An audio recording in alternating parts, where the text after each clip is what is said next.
Стефан Мицов, кој е еден од подобрите тенисери во Македонија, вели дека македонскиот тенис оди во нагорна линија и дека истиот се развива. Во изјава за телевизија Mnet, Мицов вели дека тенисот е во горна линија и дека истиот се развива. Желба и доказ на што е можно дека може секој дете да постигне нешто и да види кое е нивото на професионалниот тенис во светот. Моментално имаме еден 300-400 ATP играч мислам во светот. Бугарин мислам дека и можеби во репрезентација ќе им биде на Бугарија за Дейвис Куп за некоја година.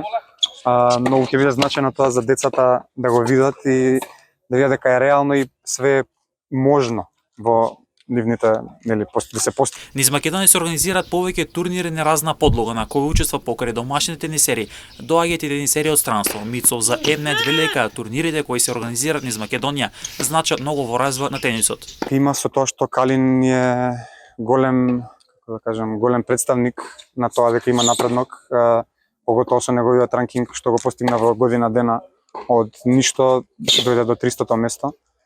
Многу голема помош што татко му е претседател на федерацијата и што организираат многу професионални турнири за разлика од минатата година и што организираат челенџер.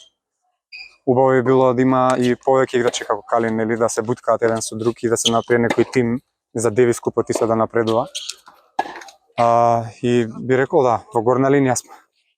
Тенисот во Македонија во нагорна линија. Интересот и желбата за тренирање тенис кај нас се зголемува и претходно телевизија Mnet известуваше на оваа тема, каде констатиравме дека и во помалите градови во Македонија тенисот се развива.